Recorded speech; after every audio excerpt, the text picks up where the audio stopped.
आज हम करने जा रहे हैं एसिड बेस और साल्ट का लास्ट पार्ट, थर्ड पार्ट, जिसमें हम डिस्कस करेंगे अबाउट द साल्ट। तो साल्ट क्या होते हैं? ये आयनिक कंपाउंड होते हैं। इनमें दो पार्ट होते हैं, one is known as cation which is positively charge and second is known as anion which is negatively charge, like the NaCl। उसमें Na पार्ट जो होता है वो पॉजिटिव होता है और Cl पार्ट जो होता है नेगेटिव होता है। तो ये आपने माइंड में रखना है। Ionic compounds are called as salt.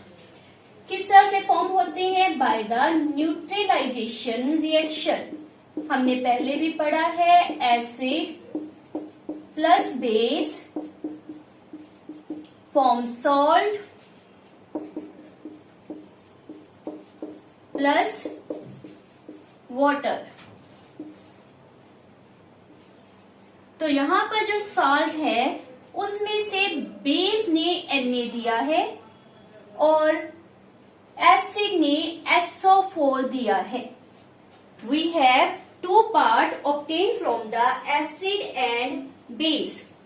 तो जो पॉजिटिव पार्ट है, it is written like this one, positive part and negative part. तो जो पॉजिटिव पार्ट है which is obtained from the base is called as basic radical,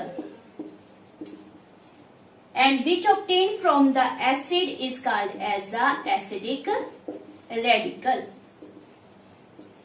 तो ये भी अपने माइंड में रखना है कि positive part is called as a basic radical and negative part is called as a acid radical. इसके बाद आपने माइंड में रखना है कि we have salts of different families। डिपेंड करता है कि which acid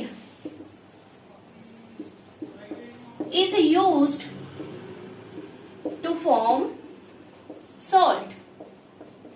कैसे? मान लेते हैं फर्स्ट कैटेगरी में रेफर कर रही हूं क्लोराइड। अब जो क्लोराइड सॉल्ट होते हैं उनमें क्या होगा? कॉमन कि एसिड के रूप में HCl होगा और वो किसी भी बेस से रिएक्ट करेगा। तो एज ए रिजल्ट जो भी बनेगा उसमें पॉजिटिव पार्ट तो आपको पता है बेस से आएगा और नेगेटिव पार्ट एसिड से आएगा, मतलब Cl नेगेटिव। तो इस तरह से जो हमारे पास सॉल्ट बनता है उसमें क्लोराइड जरूर प्रेजेंट होगा। तो इन फैमिली के सॉल्ट को हम क्या कहते हैं? Chloride salt. Like simple example, NaCl sodium chloride, KCl potassium chloride. तो ये हमारे पास फर्स्ट कैटेगरी है, that is chloride. Second category that is sulphate. Sulphate में क्या होगा? आप समझ सकते हो कि अब क्या होगा? H2SO4। Sulphuric acid will react with any base। तो बेस तो कोई मर्जी आ जाएगा, पॉजिटिव पार्ट, लेकिन नेगेटिव पार्ट ऑलवेज क्या होगा? SO4 means sulphate. तो इस कैटेगरी में जितने भी सॉल्ट आएंगे उस फैमिली को हम क्या रेफर करते हैं? Sulphate family of salt, like Na2SO4। तो ये जो हमारे पास सॉल्ट है इसको हम क्या कहते हैं? Sodium sulphate. इसी तरह से पोटाशियम सल्फेट, आप कोई भी एग्जाम्पल दे सकते हो। नेक्स्ट इसी तरह से थर्ड हमारे पास आता है, that is known as the nitrate. अब नाइट्रेट में क्या यूज होगा? हाँ जी, nitrate means nitric acid combined with any base. तो हमारे पास क्या आ जाएगा? Like this. क्लियर? तो प्लस इनमें सभी में वाटर है, लेकिन मैं वो नहीं लिख रही। वी आर मेन कंसंट्रेट कि हमारे पास कौन सा सॉल्ट बन रहा है। तो ये जो हमारे पास बना है इन सभी में क्या होगा? Nitrate, like KNO3 potassium nitrate, sodium nitrate, आप किसी भी नाइट्रेट साल्ट की एग्जांपल दे सकते हो। Fourth category that is carbonate salt. अब इसमें क्या होगा, आपके माइंड में आ गया होगा that carbonic acid combined with any base, तो जो सॉल्ट बनेगा उसमें CO3 मस्ट बी प्रेजेंट और उसको हम क्या कहेंगे, कार्बोनेट सॉल्ट। तो ये 4 मेन फैमिलीज तो आपने माइंड में रखनी है, chloride, sulphate, nitrate and carbonate. इसके अलावा भी और फैमिलीज होती हैं लाइक ऑक्जेलेट, जिसमें COOH जरूर प्रेजेंट होता है, उसको कहते हैं ऑक्जेलेट। वो एसिटिक एसिड, इथेनोइक एसिड उनसे रिएक्ट करके फॉर्म होते हैं। इसी तरह से फॉस्फेट PO4 होता है उनमें। मेन आपने ये 4 कैटेगरीज को माइंड में जरूर रखना है। ये तो था कि इनमें क्या चीज प्रेजेंट है, एसिड का कौन सा पार्ट प्रेजेंट है, उसके बेसिस के ऊपर हमने की है सॉल्ट की टाइप्स। इसके अलावा भी सॉल्ट जो होते हैं वो 3 तरह के होते हैं। ऐसे सॉल्ट 3 तरह के होते हैं, नॉर्मल सॉल्ट या neutral salt, neither acidic nor basic, that is neutral normal salt. Acidic salt, basic salt.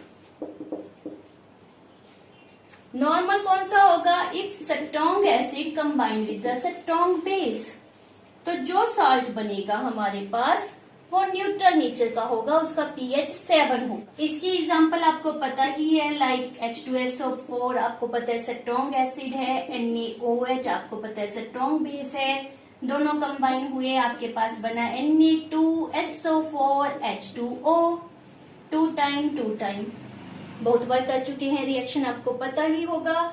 तो ये जो हमारे पास सॉल्ट बना है ये ना तो एसिडिक है नॉर बेसिक, क्योंकि दोनों चीजें क्या थी, स्ट्रॉन्ग, दोनों ने एक दूसरे को कर दिया कैंसर। अब ना कोई एसिड है ना बेस है, ये न्यूट्रल है, ये नॉर्मल है, इसको हम कहेंगे नॉर्मल सॉल्ट। इफ हमारे पास एसिडिक सॉल्ट की बात की जाए तो इसमें याद रखो कि स्ट्रॉन्ग एसिड होगा और वो किससे रिएक्ट करेगा, वीक बेस से। स्ट्रॉन्ग एसिड में हम दोबारा से यही एग्जांपल ले लें, और वीक बेस की मैंने आपको फर्स्ट लेक्चर में बताया था कि सेकंड ग्रुप में जो भी हमारे पास एसिड है वो वीक नेचर की है, तो कैल्शियम हाइड्रोक्साइड उसकी मैंने एग्जांपल ली है। क्या बनेगा इससे, CaSO4, और साथ में ये तो पता ही है। तो ये जो हमारे पास बना है इसका नेचर क्या होगा, एसिडिक। रीजन क्लियर है, क्योंकि इसमें बेस का नेचर क्या है, वीक। नेक्स्ट है बेसिक। एसिडिक समझ आ गया तो बेसिक आप अपने आप भी कर सकते हो। अब इसमें क्या चीज स्ट्रॉन्ग होगी, बेस, क्योंकि बेसिक सॉल्ट है, और एसिड हम क्या रेफर करेंगे, weak. Weak acid combined with the strong base, तो हमारे पास क्या बनेगा, बेसिक सॉल्ट। तो वीक एसिड में हम कोई भी एग्जांपल ले लेते हैं, लेट मैंने ले ली कार्बोनिक एसिड, फास्फोरिक एसिड, कोई भी ले सकते हैं। तो हमने ली है कार्बोनिक एसिड की H2CO3, और स्ट्रॉन्ग बेस के रूप में हमने ले लिया NaOH को। तो अब क्या बनेगा, लाइक दिस, Na2CO3 + 2H2O। तो ये जो हमारे पास सॉल्ट बना है इसका नेचर क्या होगा, बेसिक। तो ये 3 फंडामेंटल टाइप होती है, neutral salt, acidic salt and basic salt की। नेक्स्ट एक आपसे क्वेश्चन पूछ लिया जाए कि weak acid combined with weak base, then what type of salt is form. तो क्या आंसर देंगे, क्या वो 4th कैटेगरी बनेगी, नहीं। That will also come in this one. जैसे स्ट्रॉन्ग ने स्ट्रॉन्ग को कैंसिल कर दिया, वीक वीक को कैंसिल कर देगा, अगेन हमारे पास pH 7 आएगा, वो क्या होगा, न्यूट्रल 1। उसके एग्जांपल भी लिख लेते हैं, जैसे हमने ले लिया लेड एसिटिक एसिड, ये आपको पता ही है। दूसरा हम ले लेते हैं लेड कैल्शियम के साथ, ये वीक एसिड हो गया, ये वीक बेस हो गया। हमारे पास क्या बनेगा, थोड़ा सा रिएक्शन आपको माइंड में रखना पड़ेगा। कैल्शियम की वैलेंसी 2 होती है, तो यहाँ पर मैंने 2 लगाना है और ये कैल्शियम H को रिप्लेस करेगा। और प्लस हमारे पास क्या बन जाएगा, 2 टाइम वाटर। अब ये जो हमारे पास सॉल्ट बना है ये क्या है, न्यूट्रल 1, न्यूट्रल 1। तो ये अपने माइंड में रखना है कि हमारे पास 3 ही कैटेगरी हैं। अगर क्वेश्चन पूछ लिया जाए कि एसिडिक सॉल्ट में पीएच कितना होता है तो लेस देन 7, बेसिक सॉल्ट में पीएच कितना होता है, ग्रेटर देन 7। तो these are the general questions, ये आप इजीली कर सकते हो। इसके बाद हम स्टार्ट कर रहे हैं different salt, how they are manufacture, what is the functions of the salt. तो स्टार्ट कर रहे हैं with the NaCl। NaCl, sodium chloride, also called as the table salt. Normally आपको पता है जो टेबल सॉल्ट होता है उसमें आयोडीन मिक्स की जाती है। क्यों मिक्स करते हैं, because that is very essential for our body. Iodine की कमी के कारण एक बहुत बड़ी प्रॉब्लम हो जाती है जिसे कहते हैं थायराइड डिजीज। तो हमारे थायराइड ग्लैंड को प्रोटेक्ट करने के लिए, उसे ठीक रखने के लिए नमक में आयोडीन को मिक्स किया जाता है। इसी के बेसिस के ऊपर आपको पता है वो टाटा नमक वालों ने बहुत रुपए कमाए हैं, है ना। मार्केट में सबसे ज्यादा उनकी सेल क्यों है, बिकॉज दे सेज दैट कि उनके जो नमक है उसमें 15 ppm आयोडीन होता है। ppm का मतलब क्या होता है, पार्ट्स पर मिलियन। तो मिलियन ऑफ NaCl के मगर के पीछे सिर्फ 15 ग्राम हमारे पास आयोडीन डाला होता है और वो कहते हैं इट इज आयोडाइज्ड नमक।